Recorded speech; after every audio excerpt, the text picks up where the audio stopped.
నిన్నే ఇష్టపడ్డాను 17వ భాగము. ఇక కథలోకి వెళితే కిరణ్ చెప్పింది విని సంగీత షాక్ అవుతుంది. సంగీత షాక్లో ఉండగా తన మెడలో ఏదో వేసినట్లు ఉంటే ఏమిటా అని చూసుకుంటుంది. తన మెడలో ఉన్నదాన్ని చూసి ఇంకా షాక్ అవుతుంది. షాక్ నుంచి కొంచెం తేరుకుని ఇది ఇది మీకెక్కడిది? నీదే కదా కిరణ్ అంటాడు. నాదే, కానీ మీ దగ్గరికి ఎలా వచ్చింది? ఎలాగోలా వచ్చిందిలే డార్లింగ్, ఇప్పుడెందుకు? చెబుతారా చెప్పరా? ఖచ్చితంగా చెప్పాలా? చెప్పాలి. అబ్బా, ఇప్పుడెందుకు చెప్పు, ఇంకెప్పుడైనా దాని గురించి మాట్లాడుకుందాంలే. నో, ఇప్పుడే చెప్పాలి.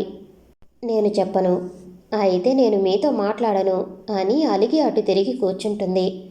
అరవింద్ ఆఫీసు నుండి ఇంటికి వస్తాడు. అప్పుడే సుమ స్నానం చేసి అద్దం ముందు నిల్చుని రెడీ అవుతూ ఉంటుంది. సుమను వెనుక నుంచి హగ్ చేసుకుంటాడు. గుండె జల్లుమంటుంది సుమకు. ఏదో తెలియని కొత్త అనుభూతికి లోనై అలాగే ఉండిపోతుంది. ఎక్కడికైనా వెళ్తున్నావా? ఇంత అందంగా రెడీ అయ్యావు? అరవింద్ మాటలకు తేరుకుని వదులు నన్ను. అబ్బా ఏంటే, ఎప్పుడు దగ్గరికి వచ్చినా దూరంగా వెళ్తాను అంటావు? ఏంటో విషయం, ఈరోజు సార్ గారు చాలా హుషారుగా ఉన్నారు. మరి ఉండదా ఇంత అందమైన పెళ్ళం కళ్ళ ముందు ఉంటే? అంటూ సుమను తన వైపుకు తిప్పుకుని బుగ్గ మీద ముద్దు పెట్టుకుంటాడు. నా మీద కోపం పోయిందా? నిజం చెప్పాలంటే నాకు నీ మీద చాలా కోపం వచ్చింది. కానీ నా ఫ్రెండ్ చెప్పిన తర్వాత రియలైజ్ అయ్యాను. ఏం చెప్పింది మీ ఫ్రెండ్? తనకు తన ఫ్రెండ్కి మధ్య జరిగింది చెబుతాడు. వదులు నన్ను. ఏమైంది సుమా? ఎవరో చెబితే కానీ నా బాధ నీకు అర్థం అవలేదన్నమాట. వదులు నన్ను అని అరవింద్ కౌగిలిని విడిపించుకుంటుంది. సుమ, అది కాదు, ఆ రోజు జరిగిన దానికి సారీ. నాకు చాలా గిల్టీగా ఉంది నీతో అలా ప్రవర్తించినందుకు. నువ్వేం చెప్పొద్దు, నాకు చాలా కోపంగా ఉంది నీ మీద అని వెళ్తున్న సుమని చేతిని పట్టుకుని తన వైపుకు లాక్కుంటాడు. సుమ అరవింద్ మీద పడుతుంది. అరవింద్ ఏంటిది అని కోపంగా అరవింద్ను నెట్టేసి బయటికి వెళ్తుంది. అరవింద్ బయటికి వెళ్ళిన సుమ చేతిని పట్టుకోబోయి పొరపాటున తన చున్నీ లాగుతాడు. అటుగా వెళ్తున్న సిరి, సీత అది చూస్తారు. సుమకు షైగా అనిపిస్తుంది. బయట వచ్చిన అరవింద్ అది చూసి ఇలా జరిగింది ఏంటి అనుకుంటూ సుమ దగ్గరికి వెళ్ళబోతాడు. సుమ ఏడుస్తూ సంగీత రూమ్కి వెళ్తుంది. రూమ్లో సంగీత అలిగి ఉంటే తనను కూల్ చేయాలి అనుకుని సంగీత, నేను చెప్పేది విను అంటూ తనతో మాట్లాడబోతాడు. సుమ రావటంతో ఇంకా తనతో మాట్లాడకుండా కామ్గా ఉంటాడు. ఏడుస్తున్న సుమను చూసి తన దగ్గరికి వస్తుంది సంగీత. సుమ, ఏమైంది? అక్క, అది కిరణ్ చూసి ఆగిపోతుంది. అది గమనించి కిరణ్ బయటకు వెళ్తాడు. సుమకు అరవింద్కు మధ్య జరిగింది చెబుతుంది. ఏంటి, దీనికే బాధపడుతున్నావా? నేను ఇంకా ఏదో జరిగింది అని కంగారు పడ్డాను. ఏంటక్క అలా అంటావు? వాళ్ళు ఏమనుకుంటారు చెప్పు? నాకు తల కొట్టేసినట్లు అనిపించింది తెలుసా? సుమ, మొగుడు పెళ్ళాలు అన్నాక ఇదంతా కామన్. అత్తయ్య వదిన ఏమనుకోరులే. ఏమో, నాకు చాలా బాధగా ఉంది. నేను వాళ్ళని ఎలా ఫేస్ చేయాలి? ఇదంతా జరగటానికి అరవింద్ కారణం. నేను తనను అసలు క్షమించను. ఏంటి సుమ, చిన్న విషయాన్ని భూతద్దంలో పెట్టి చూస్తున్నావు? సుమ, సంగీత మాట్లాడుకుంటూ ఉండగా సీత రూంలోకి వస్తుంది. సీతను చూసి సుమ తలదించుకుంటుంది. సీత సుమ తల మీద చేయి వేసి నిమురుతుంది. సుమ ఏడుస్తూ సీతను హగ్ చేసుకుంటుంది. ఏమైంది సుమ, ఇప్పుడు ఎందుకు ఏడుస్తున్నావు? సిరి అంటుంది. అది వదినా, మొగుడు పెళ్ళాలు అన్నాక ఆ మాత్రం సరదాగా ఉండకపోతే ఎలా? మీరు సంతోషంగా ఉంటేనే కదా మేము సంతోషంగా ఉండేది. దీంట్లో బాధపడటానికి ఏముంది? ఇలాగే ఉంటే నువ్వు బాధపడుతూనే ఉంటావు. కానీ మనం వెళ్ళి రాత్రి డిన్నర్కి ప్రిపేర్ చేద్దాం పదండి అని అందరినీ రూమ్లో నుంచి బయటకు తీసుకుని వస్తుంది సీత. కిరణ్ను చూసి, ఏంట్రా నువ్వు ఇక్కడ? నీకేమని చెప్పాను? సంగీత్ రూమ్ దరిదాపుల్లో నువ్వు ఉండకూడదని చెప్పానా? సీత అంటుంది. అమ్మా, అది నేను బాబు కోసం వచ్చాను. నాకు తెలుసులేరా నీ వేషాలు. నువ్వు తల్లి కోసం వచ్చావో పిల్ల కోసం వచ్చావో తెలుసుకోలేని వెర్రిదాన్ని. ఏం కాదులే, వెళ్ళు నువ్వు ఇక్కడి నుంచి. అమ్మా, వెళ్ళమన్నానా?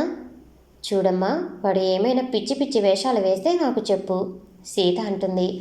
అలాగే అత్తయ్య, సంగీత అంటుంది. కిరణ్ అందరి వైపు కోపంగా చూసి వెళ్తాడు. కిరణ్ చూసి అందరూ నవ్వుకుంటారు. అవును, ఈయనకు నా గురించి ఎలా తెలిసింది అని ఆలోచనలో ఉండగా సీత పిలవటంతో తనతో కలిసి అందరూ కిచెన్లో వంట చేయటానికి వెళ్తారు. రాత్రి డిన్నర్ చేయటానికి అందరూ వస్తారు. అరవింద్ సుమతో మాట్లాడాలి అనుకుంటాడు. కానీ సుమ అరవింద్తో మాట్లాడకుండా మొహం తిప్పుకుంటుంది. అందరికీ అన్నం వడ్డిస్తూ వస్తుంది. అరవింద్కు వడ్డించకుండా వెళ్ళబోతుంది. అరవింద్ సుమ చేతిని పట్టుకుని ఆపుతాడు. అరవింద్, ఏంటిది? ఎవరైనా చూస్తారు, వదులు. సారీ సుమ, నేను కావాలని చేయలేదు. ఎవరైనా చూస్తే బాగుండదు, వదులు. నన్ను క్షమించానని చెప్పు, వదులుతాను. అరవింద్, వదులుతావా లేదా? వదలను. అందరూ వీళ్ళని చూసి వాళ్ళలో వాళ్ళు నవ్వుకుంటూ అన్నం తింటూ ఉంటారు. అందరికీ వడ్డిస్తున్న సంగీతను పిలుస్తాడు కిరణ్. సంగీత, నాకు పప్పువే, కిరణ్ అంటాడు. అలాగే అని వడ్డించడానికి తన దగ్గరికి వచ్చిన సంగీత చేయి పట్టుకుంటాడు. ఏంటి అన్నట్లు కళ్ళతో సైగ చేస్తుంది. సుమ అరవింద్ వాళ్ళను చూపించి, వాళ్ళని చూడు, అందరూ ఉన్నారని చూడకుండా ఎంత బాగా రొమాన్స్ చేస్తున్నారో. నువ్వు ఉన్నావెందుకు? నన్ను తప్ప అందరినీ పట్టించుకుంటావు. ఇప్పుడు ఏంటి అన్నట్లు చూస్తుంది. ఏంటి అంటావేంటి? మన పెళ్ళి ఏమైనా ఏళ్ళు అయిందా అనుకుంటున్నావా? ఛీ, నీకు కొంచెం కూడా రొమాంటిక్ సెన్స్ లేదు అని తల కొట్టుకుంటాడు. కిరణ్ ఫేస్లోని ఎక్స్ప్రెషన్ చూసి నవ్వుకుంటుంది. నా బాధ చూస్తే నవ్వొస్తుందా నీకు? సంగీత అలాగే నవ్వుతూ ఉంటే, అలా నవ్వకే బాబు, ఆ నవ్వు చూసే పడిపోయింది, తినేసి వెళ్ళిపోతాడు. అబ్బా, ఈయనకి నేను ఎలా తెలుసు? ఈరోజు ఏంటి ఈయన నాకు షాకుల మీద షాకులు ఇస్తున్నారు? తల పగిలిపోతుంది ఆలోచించి ఆలోచించి. ఇప్పుడు ఎలా అయినా తెలుసుకోవాలి, ఈయనకు నేను ఎలా తెలుసో అని ఫిక్స్ అయిపోతుంది. అరవింద్ సుమ చేతిని అస్సలు వదలడు. సుమ విడిపించుకోవాలని ఎంత ట్రై చేసినా వదలడు.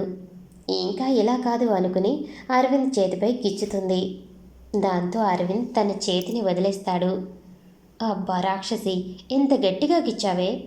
ఇప్పుడు కాదు, తర్వాత రూమ్లోకి వస్తావు కదా, అప్పుడు చెబుతాను నీ పని అని కోపంగా వెళ్తాడు. అరవింద్ ఏంటి ఇలా అంటున్నాడు? ఇప్పుడు ఏం చేస్తాడు? అమ్మో, నేను రూమ్లోకి వెళ్ళను. అక్క రూమ్లో తను ఒక్కదే కదా పడుకునేది, నేను తన దగ్గర పడుకుంటాను అని అన్నం తిని సంగీత రూమ్కి వెళ్తుంది. సుమ సంగీత కబుర్లు చెప్పుకుంటూ ఉంటారు.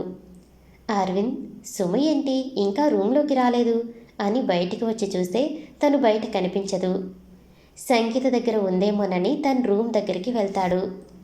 అప్పటికే కిరణ్ వాళ్ళ రూమ్ ముందు కాళ్ళు కాలిన పిల్లిలా తిరుగుతున్న కిరణ్ని చూసి, కిరణ్, నువ్వేంటి ఇక్కడ? నువ్వెందుకు వచ్చావు? లోపల మాట్లాడుకుంటున్న వాళ్ళ మాటలు విని, నువ్వెందుకు వచ్చావో నేను కూడా అందుకే, అరవింద్ అంటాడు. అసలు ఈ ఆడవాళ్ళకి ఏ మాటలు ఉంటాయేమో, ఎప్పుడు చూడు మాట్లాడుకుంటూనే ఉంటారు. అరే, మొగుడు అనేవాడు ఒకడు ఉన్నాడు, వాడిని పట్టించుకుందామని కొంచెం కూడా లేదు వీళ్ళకి అని వాళ్ళని తిట్టుకుంటూ ఎవరి రూమ్కు వాళ్ళు వెళ్తారు. సంగీత టైం చూసి, అప్పుడే 10 అయిపోయింది, ఇంకా నువ్వు వెళ్ళి పడుకోపో, అరవింద్ నీకోసం వెయిట్ చేస్తూ ఉంటాడేమో. అరవింద్ పేరు వినగానే డైనింగ్ టేబుల్ దగ్గర తను అన్నమాట గుర్తొచ్చి, నేను ఆ రూమ్లోకి వెళ్ళను, ఇక్కడే పడుకుంటాను. ఇక్కడ? అవును ఇక్కడే. అది కాదు సుమా. అక్క, నువ్వు ఇంకేం చెప్పొద్దు, నాకు నిద్ర వస్తుంది అని అక్కడే పడుకుంటుంది. అర్ధరాత్రి ఎవరో నిద్ర లేపుతున్నట్లు అనిపించి కళ్ళు తెరుస్తుంది. ఎదురుగా కిరణ్. సంగీత మాట్లాడబోతే తన నోటి మీద చెయ్యి అడ్డు పెడతాడు. ఏం మాట్లాడొద్దు, నాతోరా. ఎక్కడికి అన్నట్లు చూస్తుంది కిరణ్ వైపు. నాతోరా, తర్వాత చెబుతాను అని ఇంట్లో నుంచి బయటకు తీసుకువస్తాడు. ఎందుకు తీసుకొచ్చారు ఇక్కడికి? సుమ ఏమనుకుంటుంది మీరు ఇలా చేస్తే? కిరణ్ ఏం మాట్లాడకుండా బైక్ స్టార్ట్ చేసి ఎక్కమంటాడు. ఇంత రాత్రప్పుడు ఎక్కడికి వెళ్తున్నాం మనం? చెబుతాను కదా, ముందు ఎక్కు. ముందు మీరు చెప్పండి, ఎక్కుతావా ఎక్కవా అని సీరియస్గా తన వైపు చూస్తాడు. సంగీత ఏం మాట్లాడకుండా బైక్ ఎక్కుతుంది. కిరణ్ బైక్ను బీచ్కు తీసుకెళ్తాడు. అక్కడ ప్రదేశం అంతా నిర్మానుషంగా ఉంటుంది. రాత్రి కావటంతో జనసంచారం లేదు. పున్నమి రోజు కావటంతో చంద్రుడు ప్రకాశవంతంగా వెలిగిపోతూ ఉంటాడు. కిరణ్ ఒకచోట బైక్ ఆపి సంగీత చేతిని పట్టుకుని నడుస్తూ ఉంటాడు. ఒకచోట కూర్చుని ఇద్దరూ ప్రకృతిని ఆస్వాదిస్తూ ఉంటారు. కిరణ్ ఇప్పుడే వస్తాను అని వెళ్ళి సంగీత కోసం ఐస్ క్రీమ్ తీసుకుని వచ్చి తనకి ఇస్తాడు. ఈ టైంలో ఎవరైనా ఐస్ క్రీమ్ తింటారా? నాకొద్దు. హలో మేడం, నాకు తెలుసు నీకు అర్ధరాత్రి అప్పుడు ఐస్ క్రీమ్ తినటం అంటే చాలా ఇష్టమని. షో చేయకుండా కామ్గా తిను. సంగీత షాక్ అయి తన వైపు అలాగే చూస్తూ ఉంటుంది. హలో మేడం గారు, ఐస్ క్రీమ్ కరిగిపోతుంది, త్వరగా తిను అన్న కిరణ్ మాటకు తేరుకుని, మీకెలా తెలుసు నాకు ఐస్ క్రీమ్ అర్ధరాత్రి తినే అలవాటు ఉందని? ఈరోజు ఏంటో మీరు నాకు షాకుల మీద షాకులు ఇస్తున్నారు. ప్లీజ్ మీకు ఇవన్నీ ఎలా తెలుసు చెప్పండి. ఇప్పుడు ఆ టాపిక్ అవసరమా చెప్పు. ఒక్కసారి ఈ ప్లేస్ చూడు, ఎంత బాగుందో. ఎంజాయ్ చేయి. మీకు నేను ఎలా తెలుసో అర్థం కాక ఆలోచించి తల బద్దలైపోతుంది నాకు. ఎంజాయ్ చేసే మూడ్ అస్సలు లేదు. మీకు నేను ఎలా తెలుసో చెబితే కానీ ఈ టెన్షన్ పోదు. ప్లీజ్ చెప్పండి. నన్ను మీరు ఫస్ట్ ఎప్పుడు చూశారు? ఈ చైన్ మీకు ఎక్కడ దొరికింది? ప్లీజ్ చెప్పండి. అబ్బ ఏంటి నేనసా ఏదో ప్రశాంతంగా ఉంటుందని ఇక్కడికి తీసుకువస్తే నీ గోల ఏంటి? ఇప్పటికే చాలా టైం అయింది, ఇంటికి వెళ్దాం పదా అని ఇంటికి తీసుకుని వస్తాడు. సంగీత కోపంగా తన రూమ్కి వెళ్తుంటే తన చెయ్యి పట్టుకుని ఆపుతాడు. ఫోర్స్గా తన మీదకి లాక్కుంటాడు. ఏం చేస్తున్నారు మీరు? వదలండి. వదులుతాను కానీ ఎక్కడికి వెళ్తున్నావు? రూమ్లోకి. మన రూమ్ ఇక్కడ ఉంటే నువ్వు అటు వెళ్తున్నావేంటి? ఇది మీ రూమ్, నేను వెళ్తాను అన్నది నా రూమ్లోకి అని కోపంగా కిరణ్ నుండి విడిపించుకోవాలని చూస్తుంది. మేడం గారికి కోపం వచ్చినట్లు ఉందే. నాకెందుకు కోపం? నాకేం కోపం లేదు. నిజంగా కోపం లేదా? నీకు ఇష్టమైన ఐస్ క్రీమ్ తినిపించాను కదా, మరి నాకేం లేదా? ఏం కావాలి? నేను ఏం అడుగుతానో నీకు తెలియదా అని సంగీతను ఇంకా దగ్గరికి లాక్కుంటాడు. సంగీత కంగారుగా, చూడండి, మీరు ఇలాంటి పిచ్చి పిచ్చి వేషాలు వేస్తే నేను అత్తయ్యను పిలుస్తాను. సరే పిలువు. నిజం పిలుస్తాను. పిలువు. అత్తయ్య అని చిన్నగా పిలుస్తుంది. ఇంత చిన్నగా పిలిస్తే ఎవరైనా వస్తారా? గట్టిగా పిలువు. ఈసారి కొంచెం గట్టిగా అత్తయ్య అంటుంది. వినిపించటం లేదు, ఇంకా కొంచెం గట్టిగా. సంగీత గట్టిగా ఊపిరి పీల్చుకుని గట్టిగా అత్తయ్య అని పిలవబోతుంది. కిరణ్ సంగీతను మాట్లాడనివ్వకుండా తన పెదవులపై ముద్దు పెట్టుకుంటాడు. సంగీతను ఎత్తుకుని తన బెడ్రూమ్లోకి తీసుకువెళ్తాడు. బెడ్ మీద పడుకోబెడతాడు. కిరణ్, ఏం చేస్తున్నారు మీరు? నీకు తెలియదా? ప్లీజ్ ఇప్పుడు అలాంటివి ఏం వద్దు అని బెడ్ మీద నుంచి దిగబోతుంది. కిరణ్ సంగీతను దిగకుండా చేసి తన కౌగిలిలో బంధిస్తాడు. ఏమైంది బంగారం, ఎందుకు అలా ఉన్నావు? నేను మిమ్మల్ని ఒకటి అడుగుతాను, సమాధానం చెబుతారా? ఇప్పుడు మాటలతో పని లేదు, ఓన్లీ చేతులతోనే అని సంగీతపై తన పట్టు బిగిస్తాడు. సంగీత కిరణ్ను దూరంగా నెట్టేస్తుంది. నేను అడిగేదానికి సమాధానం చెబుతారా చెప్పరా? సంగీత ఫేస్లో సీరియస్నెస్ చూసి, సరే అడుగు చెబుతాను. నేను మీకు ఎప్పటి నుంచి తెలుసు? నా ఇష్టాలు అంత ఖచ్చితంగా ఎలా చెబుతున్నారు? ప్లీజ్ చెప్పండి. ఇప్పుడు అవసరమా చెప్పు? తర్వాత మాట్లాడుకుందాం. లేదు, నాకు ఇప్పుడే తెలియాలి. మీరు సమాధానం చెప్పిన తర్వాతే ఏమైనా, అంతవరకు నన్ను ముట్టుకోవద్దు. అబ్బా, మీ ఆడాళ్ళకు బాగా తెలిసే మా మగవాళ్ళను ఎక్కడ ఎలా బుక్ చేయాలో. ఛీ, వెధవ బతుకు అని తిట్టుకుంటాడు. ఖచ్చితంగా చెప్పాలా? చెప్పాలి. తప్పదా? తప్పదు.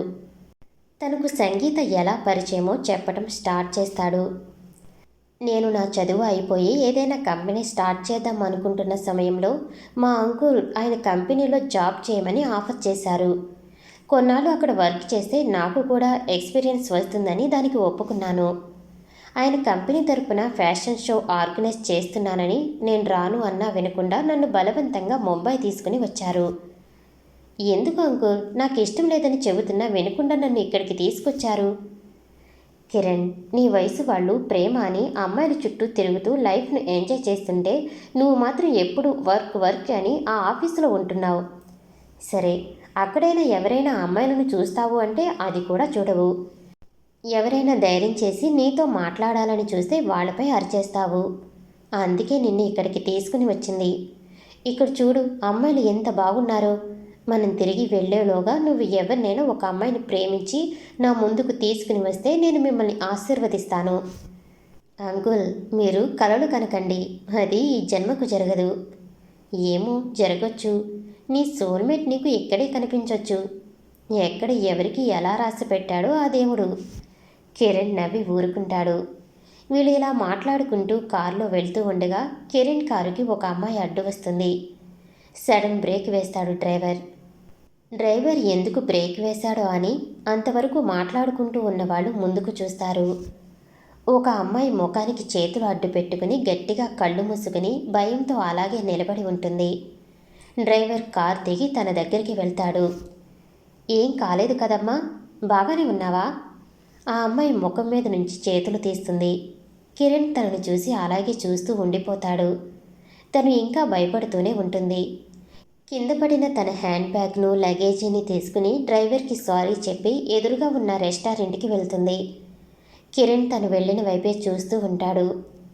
కిరణ్ అంకుల్ శ్రీనివాస్ పిలవటంతో ఈ లోకంలోకి వస్తాడు.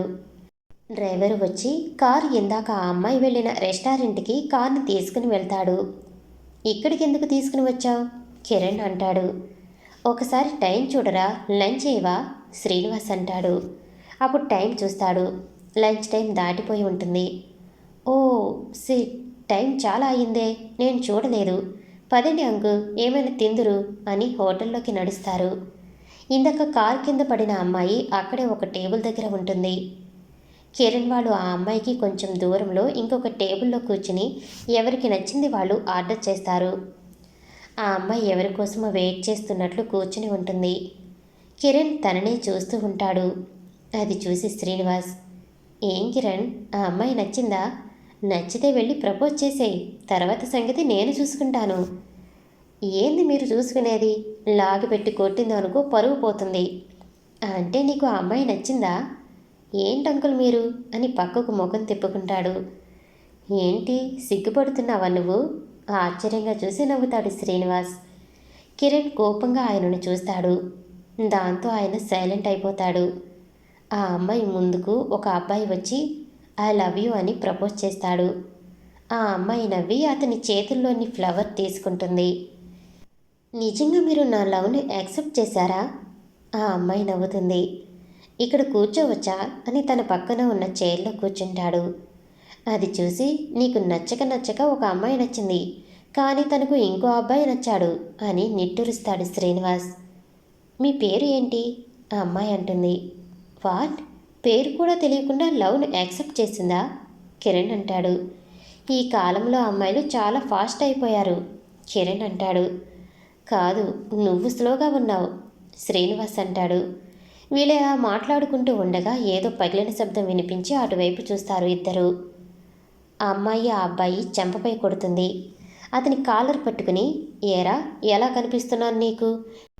నీతో సినిమాలకు షాపింగ్కి నీ లవర్ అని చెప్పుకుని తిరగటానికి నేను కావాలి, పెళ్లి చేసుకోవటానికి నేను పనికిరానా అని అతన్ని కొడుతూ ఉంటుంది. ఎవరో ఇంకొక వ్యక్తి వచ్చి తనను పక్కకు తీస్తాడు.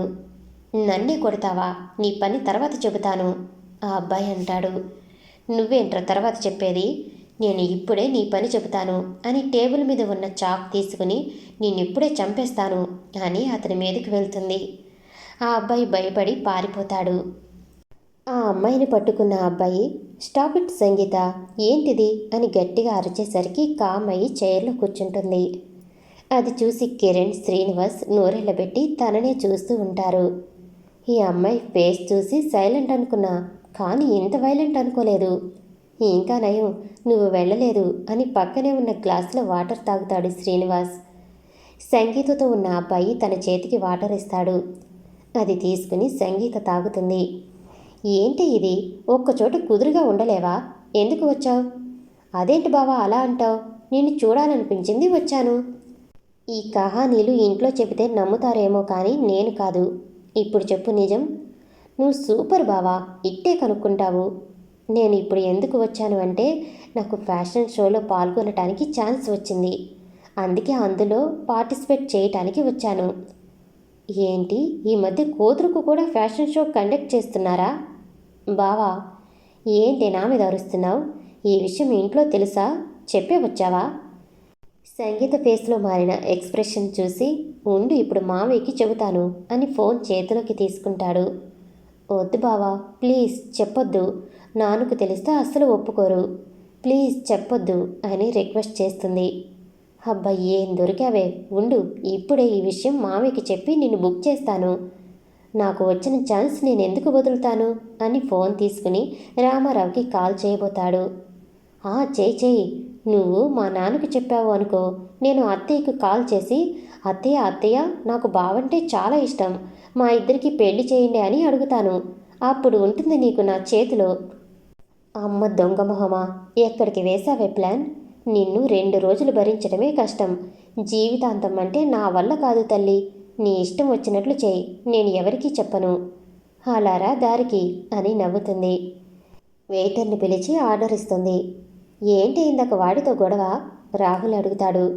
నాకు ప్రపోజ్ చేశాడు బావా, అంత మాత్రానికి వాడిని కొట్టావా, నచ్చకపోతే నచ్చలేదని చెబితే సరిపోదా, దానికి కొట్టలేదు బావా, అసలు ఏం జరిగిందంటే సంగీత అతని పేరు అడుగుతుంది. అతను చెబుతాడు, నన్ను షాపింగ్ సినిమాలకి తీసుకువెళ్తారా ఖచ్చితంగా, నన్ను పెళ్లి చేసుకుంటావా, అది అది నసుగుతూ ఉంటాడు. నన్ను ప్రేమించిన వాడు షాపింగ్ అని సినిమాలని తిప్పాల్సిన అవసరం లేదు, కానీ నన్ను ప్రేమించేవాడికి నన్ను పెళ్లి చేసుకుంటాను అని 10 మందిలో చెప్పే ధైర్యం ఉండాలి, నేను అలాంటి వాడిని చేసుకుంటాను అని చెప్పాను, కానీ అతను అది వినకుండా నా చేయి పట్టుకున్నాడు, అందుకే కొట్టాను. అయినా నీకు ఎలాంటి వాడు కావాలే, పెద్ద కోరికలు ఏం లేవు బావా, నన్ను చేసుకునేవాడికి చాలా ధైర్యం ఉండాలి. అదేంటి, అందరూ అందగాడు డబ్బున్నవాడు ఏ అలవాట్లు లేనివాడు కావాలి అనుకుంటారు, కానీ నువ్వు ధైర్యవంతుడు కావాలి అంటున్నావు, ఇదేం పిచ్చే నీకు, ఒకవేళ నువ్వు కోరుకున్న ధైర్యవంతుడు మంచివాడు కాకపోతే, అతను ఎలాంటి వాడు అయినా నేను చేసుకుంటాను బావా, పెళ్ళైన తర్వాత నేను అతన్ని నాకు కావలసినట్లు మార్చుకుంటాను, ఆ కాన్ఫిడెంట్ నాకు ఉంది, నువ్వేం టెన్షన్ పడకు, నన్ను చేసుకోకపోతే చాలు తల్లి, నువ్వు ఎవరినైనా చేసుకో, వాళ్ళు ఇచ్చిన ఆర్డర్ రావటంతో తినేసి వెళ్తారు. కిరణ్ ఆ అమ్మాయిని చూస్తూ ఉంటాడు. కిరణ్, ఆ అమ్మాయిని చూస్తే నీకు ఏమనిపించలేదా, నాకైతే మన కావ్యనే గుర్తుకొచ్చింది, తను ఆ అబ్బాయిని కొడుతూ ఉంటే, శ్రీనివాస్ అంటాడు. కావ్య పేరు వినగానే సంగీత నుంచి తన ఆలోచన కావ్య వైపు వెళ్తుంది. కారు వేగంగా వెళ్తూ ఉంటుంది. కిరణ్ కారు నడుపుతూ ఉంటాడు. I love you so much, నువ్వంటే చాలా ఇష్టం. స్టాప్ ఇట్ కావ్య, నాకు నీ మీద అటువంటి అభిప్రాయం లేదు, వీఆర్ జస్ట్ ఫ్రెండ్స్, నాకు నువ్వంటే చాలా ఇష్టం కిరణ్, నేను నిన్ను ప్రేమిస్తున్నాను, నీకు ఒక్కసారి చెబితే అర్థం కాదా నాకు ఇష్టం లేదని, నిజంగా నీకు నేనంటే ఇష్టం లేదా, లేదు, అయితే నువ్వు లేని ఈ జీవితం నాకు వద్దు అని కారులో నుంచి దూకేస్తుంది. కిరణ్ కారు ఆపి చుట్టూ చూస్తాడు, కానీ అక్కడ లోయలో పడిపోవటం వలన తన శవం కూడా కనిపించదు. కిరణ్ కళ్ళల్లో నీళ్లు చూసి, సారీరా, అనవసరంగా గుర్తు చేశాను, శ్రీనివాస్ అంటాడు. నన్ను ఓదార్చాలని చూస్తున్నారు, కానీ మరి మీరెందుకు బాధపడుతున్నారు. బాధ నేనెందుకు బాధపడతాను, ఎందుకంటే తను నాకు ఫ్రెండ్ మాత్రమే, కానీ మీకు కన్న కూతురు. కిరణ్, నేను ఆ విషయాన్ని ఎప్పుడో మర్చిపోయాను, నువ్వు నాకు మళ్ళీ ఆ రాక్షసిని గుర్తు చేయొద్దు అని కోపంగా వెళ్తాడు. అబ్బా, ఎంతసేపు చేస్తావే షాపింగ్, ఈవినింగ్ తీసుకొచ్చి ఇక్కడ పడేశావు, కానీ నువ్వు ఒక్కటి కూడా కొనలేదు, అన్నీ చూస్తున్నావు కానీ ఒక్కటి కూడా కొనని దానివి ఎందుకు రావటం, నాకేం నచ్చలేదు బావా, నచ్చకపోతే ఇంటికి వెళ్దాం పదా. 5 మినిట్స్ బావా, ఎప్పటి నుంచి చెబుతావే ఈ మాట, ఆకలేస్తుందే నాకు, టైం చూడు 10 అయ్యింది. ఏంటి అప్పుడే 10 అయిందా, అవునే బాబు, బుద్ధి ఉంటే నీతో పాటు ఇంకెప్పుడు షాపింగ్కి రాను, అయినా మీ అమ్మాయిలకి షాపింగ్ అంటే ఎందుకే అంత ఇష్టం, సరే ఏడ్చొద్దులే పద వెళ్దాం. ఇద్దరు హోటల్లో డిన్నర్ చేసి రాహుల్ ఫ్లాట్కు బయలుదేరుతారు. కావ్య గుర్తు రావటంతో డిస్టర్బ్ అయ్యి రోడ్లంబడి కారులో పిచ్చి పట్టిన వాడిలా తిరుగుతూ ఉంటాడు. కారును ఒక పక్కగా ఆపి, ఎందుకు కావ్య, ఎందుకు ఇలా చేశావు, నన్ను ఎందుకు అందరి ముందు దోషిని చేశావు అని బాధపడుతూ ఉంటాడు. సంగీత రాహుల్ ఇంటికి వెళ్తూ ఉంటారు. దారి మధ్యలో, బావా బైక్ ఆపు, ఎందుకు ఏమైంది అని బైక్ ఆపుతాడు రాహుల్. సంగీత బైక్ దిగి ఐస్ క్రీం బండి కనిపిస్తే అక్కడికి వెళ్ళి ఐస్ క్రీం కొనుక్కుని తింటూ ఉంటుంది. రాహుల్ సంగీత దగ్గరికి వెళ్ళి, ఐస్ క్రీమ్ కోసం ఆపవన్నావా? అవును. నీకేమైనా పిచ్చా? ఇంత రాత్రప్పుడు ఐస్ క్రీమ్ ఏంటే? నాకు రాత్రిపూట ఐస్ క్రీమ్ తినడం అంటే నాకు చాలా ఇష్టం బావా. I love it. Ramarao call చేస్తాడు రాహుల్కి. బాగున్నారా మావయ్య? బాగున్నాను రాహుల్. సంగీత ఎలా ఉంది? బాగుంది మావయ్య. అయినా మీరు ఈ కోతిని ఎందుకు పంపించారు మావయ్య? వచ్చినప్పటి నుంచి నన్ను టార్చర్ చేస్తుంది. దీని అల్లరిని అస్సలు భరించలేకపోతున్నాను. ఒక రోజుకే నాకు ఇలా ఉంది. మీరు ఎలా భరిస్తున్నారు మావయ్య? సంగీత రాహుల్ దగ్గర నుంచి ఫోన్ లాక్కుని స్పీకర్ ఆన్ చేసి, చూడు నాన్న, బావ నన్ను కోతి అంటున్నాడు అని గారాలు పోతుంది. రాహుల్, నీకు అసలు బుద్ధి ఉందా? కోతిని పట్టుకుని కోతి అని దాని ముందు అంటే అది ఒప్పుకుంటుందా చెప్పు? రామారావు మాటలకు రాహుల్ నవ్వుతాడు. సంగీత ఫోన్ పెట్టేసి, నన్నే కోతి అంటావా? ఉండు, నీకేలా కాదు అని ఒక రాయి తీసుకుని రాహుల్ వెంట పడుతుంది. రాహుల్ తనకు దొరకకుండా పరిగెడతాడు. పరిగెత్తి పరిగెత్తి తనకు ఆయాసం వచ్చి ఇద్దరూ ఆగిపోతారు. సంగీత కోపంగా వెళ్ళి అక్కడ ఉన్న బెంచ్ మీద కూర్చుంటుంది. సంగీత సైలెంట్గా ఉండటం చూసి దీనికి కోపం వచ్చినట్లు ఉంది అనుకుని సంగీత దగ్గరికి వెళ్ళి, సారీ సంగీత, ఇంకెప్పుడు అనను, పద ఇంటికి వెళ్దాం. సంగీత మొహం తిప్పుకుంటుంది. నిన్ను చూస్తే తెలుస్తుంది నీకు బాగా కోపం వచ్చిందని. ఇంకెప్పుడు నిన్ను ఏడిపించను, కావాలంటే గుంజిళ్ళు తీస్తాను అని చేతులతో చెవులు పట్టుకుని గుంజిళ్ళు తీస్తాడు. రాహుల్ గుంజిళ్ళు తీస్తుంటే సంగీత రాహుల్ మొహానికి తన దగ్గర ఉన్న ఐస్ క్రీం పూసి నవ్వుతుంది. కిరణ్ సంగీత వాళ్లకు కొంచెం దగ్గరలో ఉంటాడు. ఇరిటేట్గా ఉన్న కిరణ్కు సంగీత నవ్వు కోపం తెప్పిస్తుంది. ఎవరు నవ్వేది అని పక్కకు చూస్తాడు.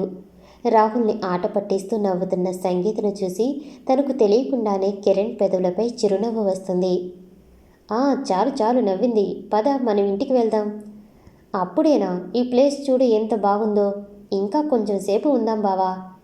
ఇప్పటికీ చాలా లేట్ అయింది, వెళ్దాం పదా అని తనను తీసుకుని వెళ్తాడు. కిరణ్ కూడా వాళ్ళను ఫాలో అవుతాడు. ఎందుకు ఈ అమ్మాయిని చూస్తుంటే నాకు చాలా కావలసిన దానిలా అనిపిస్తుంది. తన నవ్వు వింటే చాలు నాకు ఉన్న టెన్షన్ పోతుంది. తనను చూస్తే ఏదో తెలియని ఫీలింగ్. ఈ ఫీలింగ్కి అర్థం ఏంటి అని ఆలోచిస్తూనే వాళ్ళను ఫాలో అవుతారు. ఇద్దరు ఫ్లాట్లోకి వెళ్ళేంత వరకు చూసి తను కూడా హోటల్కి వెళ్తాడు. మరుసటి రోజు కిరణ్ శ్రీనివాసును ఫ్యాషన్ షో జరిగే ప్లేస్లో వదిలి వెళ్తూ ఉంటాడు. నువ్వు కూడా రా కిరణ్, నీకు తెలుసు కదా అంకుల్ నాకు ఇష్టం లేదని. కిరణ్ కొంచెం డిస్టర్బ్గా ఉన్నాడని తనను ఇంకేమనడు. బావా త్వరగా పోని, టైం అవుతుంది. ఫ్యాషన్ షో టైం అవుతుందని రాహుల్ని త్వరగా వెళ్ళమని చెబుతూ ఉంటుంది. వెళ్తున్నాను కదా, ఎందుకు అంత టెన్షన్? ఇలా వీళ్ళు వెళ్తూ ఉంటే వాళ్లకు రక్తపు మడుగులో ఉన్న వ్యక్తి కనిపిస్తాడు. ఇద్దరు బైక్ ఆపి ఆ వ్యక్తి దగ్గరికి వెళ్తారు. సంగీత అతన్ని చూసి, బావా ఇతను ఇంకా బ్రతికే ఉన్నాడు, త్వరగా హాస్పిటల్కు తీసుకువెళ్ళాలి, అంబులెన్స్కు కాల్ చేయి. సంగీత, ఇతన్ని చూస్తుంటే ఎవరో హత్య చేసినట్లు ఉన్నారు, పోలీసులకు తెలిస్తే కేసు అవుతుంది, మనకెందుకు చెప్పు, మనం వెళ్దాం పదా. అసలు నువ్వు మనిషివేనా? అవతల ప్రాణం పోతుంటే ఇలా ఎలా మాట్లాడుతున్నావు? సంగీత, పోలీస్ కేసు అయితే నీ లైఫ్ రిస్క్లో పడుతుంది. నువ్వు అనుకున్న ఆంబినేషన్ని రిచ్ కాలేవు. ఒకసారి టైం చూడు, నీ ఫ్యాషన్ షోకి టైం అవుతుంది. నీకు తెలుసు కదా ఇది నీకు ఎంత ఇంపార్టెంటో. నువ్వు ఇలా ఎలా మాట్లాడుతున్నావు బావా? ఫ్యాషన్ షోలో ఈ ఇయర్ కాకపోతే నెక్స్ట్ ఇయర్లో పార్టిసిపేట్ చేస్తాను, కానీ ఒక ప్రాణం పోతే మళ్ళీ రాదు. ఇప్పుడు నాకు ఫ్యాషన్ షో నా లైఫ్ కన్నా ఇతని ప్రాణమే ముఖ్యం. నువ్వు నాకు హెల్ప్ చేస్తావా చేయవా? సంగీత ఫేస్లోని సీరియస్నెస్ చూసి అంబులెన్స్కు కాల్ చేస్తాడు. అంబులెన్స్ రాగానే అతని హాస్పిటల్లో జాయిన్ చేస్తారు. హాస్పిటల్లో జాయిన్ చేశాము కదా, పద మనం ఇక వెళ్దాం. అతనికి స్పృహ వచ్చిన తర్వాత వెళ్దాం. ఇప్పటికే ముక్కు ముఖం తెలియని వ్యక్తి కోసం చాలా చేశావు, ఇక నువ్వు చెప్పేది నేను ఏం వినను, పద వెళ్దాం. బావా ప్లీజ్, అతనికి స్పృహ రాగానే వాళ్ళు ఎవరో తెలుసుకుని ఇన్ఫామ్ చేసి వెళ్దాం బావా. నీకేమైనా పిచ్చా? ఎందుకే రోడ్డును పోయే బురదను ఒంటికి పూసుకుంటానంటావు? బావా ప్లీజ్, ఇదొక్క పని చేసి వెళ్దాం. సరే, అతని దగ్గర అతనికి సంబంధించినవి ఏమైనా ఉన్నాయేమో చూద్దాం. ఏదైనా దొరికితే వాళ్ళకు ఇన్ఫామ్ చేద్దాం అని అతని దగ్గరికి వెళ్ళాలి అనుకుంటారు. ఐసీయూలో ఉండటం వలన నర్సు వాళ్ళను లోపలికి పంపించదు. అతనికి మీరు ఏమవుతారు? మాకేం కాడు అని రాహుల్ చెప్పేలోగా సంగీత అతనిని మా నాన్న అని చెబుతుంది. అవునా, ఇదిగోండి అతనికి సంబంధించిన వస్తువులు అన్నీ సంగీత చేతికి ఆ వ్యక్తికి సంబంధించినవి ఇచ్చి వెళ్తుంది. సంగీత వాటిని చూసి అతని ఫోన్లో ఉన్న నెంబర్కి కాల్ చేసి చెబుతుంది. రాహుల్ సంగీత మీద కోపంగా ఉంటాడు. సారీ బావా, మనం అతనికి ఏం కాదని చెబితే ట్రీట్మెంట్ చేయరేమోనని అలా చెప్పాను. సరేలే, నువ్వు ఇందాక పెట్టిన టెన్షన్లో బైక్ అక్కడే వదిలేసి వచ్చాను. నేను వెళ్ళి బైక్ తీసుకుని వస్తాను. నువ్వెక్కడికి వెళ్ళొద్దు, సరేనా అని బైక్ కోసం రాహుల్ వెళ్తాడు. అతనికి సంబంధించిన అతను వస్తాడు. అక్కడ నర్సును అడుగుతాడు. మేడం, నా పేరు కిరణ్. ఇక్కడ యాక్సిడెంట్ కేసు అయిందని ఇప్పుడే మా అంకుల్ని జాయిన్ చేశారని చెబుతాడు. రిసెప్షన్లో చెక్ చేసి అతను ఉన్న రూమ్ నెంబర్ చెప్తుంది. అతన్ని వాళ్ళ అమ్మాయి జాయిన్ చేసింది అని చెప్పగానే కిరణ్ షాక్ అవుతాడు. వాళ్ళ అమ్మాయి ఎక్కడా? ఆ నర్స్ బయట నిలబడి ఉన్న సంగీతను చూపిస్తుంది. కిరణ్ సంగీతను చూసి తన దగ్గరికి వస్తూ ఉంటే సంగీతను ఎవరో నలుగురు బలవంతంగా కారులో తీసుకుని వెళ్ళటం చూస్తాడు. కిరణ్ తన కారులో వాళ్ళని ఫాలో అవుతాడు. ఎవరు మీరు? నన్ను ఎందుకు తీసుకువెళ్తున్నారు? సంగీత అంటుంది. సంగీత వాళ్ళ నుంచి తప్పించుకోవాలని చాలా ట్రై చేస్తుంది. కానీ తన వల్ల కాదు. వాళ్ళు కార్ను కన్స్ట్రక్షన్ జరిగే ఒక బిల్డింగ్ దగ్గరికి తీసుకుని వెళ్తారు. ప్లీజ్ నన్ను వదిలేయండి. ఎవరు మీరు? మీకేం కావాలి అని వాళ్ళను బ్రతిమాలుతుంది. అందులో ఒకడు సంగీత దగ్గరికి వస్తాడు. సంగీత వాడిని చూసి, నువ్వా? ఎందుకు తీసుకుని వచ్చావు? నన్ను వదిలేయి. ఎలా వదులుతానే నిన్ను? నిన్న అందరి ముందు నన్ను కొడతావా? ఈరోజు నువ్వు అసలు కోరుకోలేని దెబ్బతీస్తాను చూడు. నీ జీవితం నాశనం చేస్తాను అని సంగీత మీదకి వస్తాడు. సంగీత భయపడి అతన్ని తోసేసి పారిపోతూ ఉంటుంది. తనకు గోడ కొట్టుకుని కళ్ళు తిరిగి అక్కడ పడిపోతుంది. కిరణ్ అక్కడికి రావటంతో వాళ్ళని కొట్టి సంగీతను సేవ్ చేస్తాడు. పడిపోయి ఉన్న సంగీతను కారులో హాస్పిటల్కి తీసుకుని వెళ్తాడు. ఇంతకుముందు రాహుల్ నెంబర్ నుంచి కాల్ చేయటం వలన అతనికి ఫోన్ చేసి ఇన్ఫామ్ చేసి శ్రీనివాస్ ఉన్న హాస్పిటల్ దగ్గరికి వెళ్తాడు. అప్పుడు చూసుకుంటాడు కిరణ్ షర్ట్ బటన్కి సంగీత చైన్ తగులుకుని ఉండటం. తనకు ఇవ్వాలి అనుకుంటాడు. కానీ ఇక్కడ శ్రీనివాస్కు సీరియస్గా ఉండటంతో ఆ విషయాన్ని మర్చిపోతాడు. అప్పటి నుంచి నాకు తెలియకుండానే నీతో లవ్లో పడిపోయాను. నాకు చాలా కోపం, చిరాకు వచ్చినప్పుడు నీ చైన్ చూస్తే చాలు అవి అన్నీ ఏదో మంత్రం వేసినట్లు పోయాయి. ఎప్పుడు పడిపోయానో తెలియదు కానీ నీతో డీప్గా లవ్లో పడిపోయాను. అలా తెలుసు మేడం మీరు అని సంగీత బొగ్గలు లాగుతాడు. మీకు నేను సుమ పెళ్లి కన్నా ముందే తెలుసా? అవునని తల ఊపుతాడు. అయితే మీరు సుమ పెళ్లికి వచ్చినప్పుడు నాకు ఎందుకు చెప్పలేదు? సుమ పెళ్లిలో జరిగిన ఇన్సిడెంట్స్ గుర్తొచ్చి సంగీత అది నేను కావాలని చేయలేదు. ఏదో మత్తులో తెలియకుండా జరిగిపోయింది. నిన్ను మోసం చేయాలి అని నేను ఎప్పుడూ అనుకోలేదు. మన మధ్య అలా జరిగేసరికి నాకు నీతో ఏం మాట్లాడాలో అర్థం కాలేదు. నా మీద నాకు చాలా కోపం వచ్చింది. నువ్వు ఎంత బాధపడి ఉంటావో నేను అర్థం చేసుకోగలను. నిన్ను బాధ పెట్టాలి అనుకోలేదు. మా పేరెంట్స్ని ఒప్పించి పెళ్లి చేసుకుందాం అనుకున్నాను. నేను అక్కడి నుంచి వచ్చి ఇంట్లో చెబుదాం అనుకున్నాను. అక్క దగ్గర నుంచి ఫోన్ వస్తే తన ఇంటికి వెళ్ళాను. బావ అక్కను బాధ పెట్టడం చూసి సహించలేకపోయాను. బావతో గొడవపడి అక్కను ఇక్కడికి తీసుకువచ్చాను. బావను కొట్టానని తెలిసి ఇంట్లో నాన్నతో గొడవ జరిగింది. ఇంట్లో నుంచి బయటికి వెళ్ళిపోయాను. అంకుల్ కోమాలో ఉండటంతో ఆ కంపెనీ బాధ్యతలు అన్నీ వచ్చి నా మీద పడ్డాయి. సడన్గా ఒక ప్రాజెక్టు పని మీద యుఎస్ వెళ్లాల్సి వచ్చింది. అక్కడికి వెళ్ళినా నేను నీ గురించి ఎప్పుడూ మర్చిపోలేదు. ఇంతకుముందు నిన్ను గుర్తు తెచ్చుకుంటే నీ నవ్వు గుర్తుకు వచ్చేది. కానీ ఆ ఇన్సిడెంట్స్ జరిగిన దగ్గర నుంచి నువ్వు గుర్తుకు వచ్చిన ప్రతిసారి ఏడుస్తున్న నీ ఫేస్ గుర్తొచ్చి నరకం అనుభవించాను. యుఎస్ నుంచి రాగానే నీ కోసం చాలా చోట్ల వెతికించాను. కానీ నీ గురించి నాకు ఎటువంటి ఇన్ఫర్మేషన్ దొరకలేదు. తర్వాత నిన్ను స్కూల్లో చూసి చాలా సంతోషపడ్డాను. నేను చేసిన తప్పు వల్ల నువ్వు ఎన్నో అవమానాలు పడ్డావని తెలిసి చాలా బాధపడ్డాను. తర్వాత మీ నాన్నతో మాట్లాడాను. జరిగిన దానిలో నీ తప్పు ఏం లేదని, తప్పంతా నాదేనని చెప్పి ఆయన కాళ్ళు పట్టుకుని క్షమాపణ అడిగాను. నేను నిన్ను ఎంతగా ప్రేమిస్తున్నానో ఆయనకు చెప్పాను. నిన్ను పెళ్లి చేసుకోవటానికి ఆయన దగ్గర పర్మిషన్ తీసుకున్నాను. అప్పుడు చెప్పారు మీ మావయ్య నీ నిర్ణయం. నేను నిన్ను పెళ్లి చేసుకుంటే జాలితో తప్ప ప్రేమతో కాదనేది నీ అభిప్రాయమని, అందుకు నువ్వు ఒప్పుకోవని, నీకు నా ప్రేమ తెలియాలనే లివింగ్ అని నిన్ను బాధ పెట్టానే కానీ నిజం నిన్ను బాధ పెట్టాలని నేను ఎప్పుడూ అనుకోలేదు. ప్లీజ్ ఇంతవరకు నేను చేసిన నా తప్పులన్నీ క్షమించవా అని మోకాళ్ళ మీద కూర్చుని తనను క్షమాపణ అడుగుతాడు. సంగీత్ కూడా కిరణ్ లాగే నీల్స్ మీద కూర్చుని నేను కూడా సారీ కిరణ్, నిన్ను చాలా బాధ పెట్టాను అని కిరణ్ హాగ్ చేసుకుంటుంది. కిరణ్ సంగీత ఒడిలో తలపెట్టుకుని పడుకుంటాడు. కిరణ్ బాధపడటం చూసి ఏమైందండి, ఎందుకు బాధపడుతున్నారు? ఏం లేదు, నా మనసుకు తెలుస్తుంది మీరు ఎందుకో బాధపడుతున్నారని, కానీ ఎందుకు అనేది నాకు అర్థం కావటం లేదు. ప్లీజ్ చెప్పండి.